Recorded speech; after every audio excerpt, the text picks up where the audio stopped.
Well, something very interesting happened today. Trump signed a very important, critical, controversial executive order, Executive Order 11246. You know what it does? It removes the affirmative action from federal contractors. Now, this question arises: is it only federal contractors or also federal employees?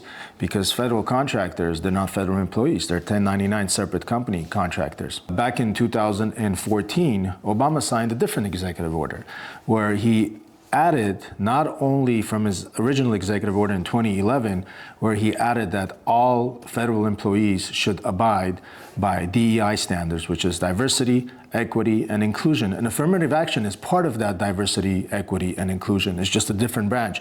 But it means the same thing. Affirmative action is used for a variety of different places, while DEI is mostly used for the private sector. For instance, big companies, Apple, Amazon, and of course, going to the biggest company in the world, the United States federal government, which is making itself to oblige by DEI and affirmative action rules.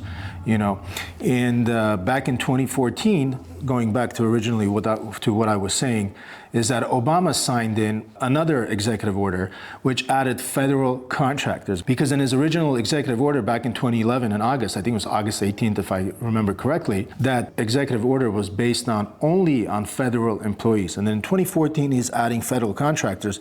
Therefore, a question arises for me and for you too. Does this executive order also remove federal employees, or is it only for federal contractors? How is this new executive order going to affect us, me, you, or the public at large? Here's the rundown for Trump's executive order for today. He eliminated the Affirmative Action Act, which forces companies to hire based on race, gender, religion, ethnicity, color, and creed. He's not eliminating the EEOC, just DEI, which I mentioned earlier, diversity, equity, and inclusion. While it's unclear how this executive order will impact ongoing audits initiated by the OFCCP, there's still a lack of clarity as to what, if anything, will replace the executive order 11246. It is possible that the administration plans to use the OFCCP to feather out DEI programs in the federal agency contractor community, keeping up with promise on the campaign trail, and shift the agency's focus to ensuring merit-based hiring instead of focus on compliance with affirmative action requirements. It tells us that you, as a company, if you are big enough or you have to deal with DEI, you don't have to hire based on a percentage of type of people. You can just hire that individual, not his race, not as the color of his skin,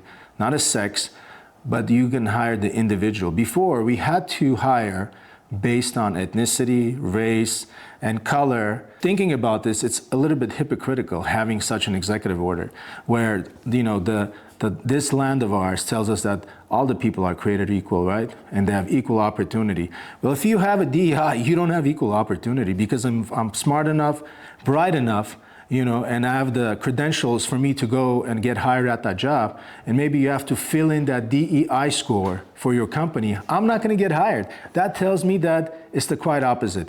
It's not equal, it's not equality, and it's for a specific type of a people. However, today, this executive order grants you and me and every single other company out there, okay, for us to hire based on merit, based on the person's experience, based on the person's knowledge, based on the person's credentials in general.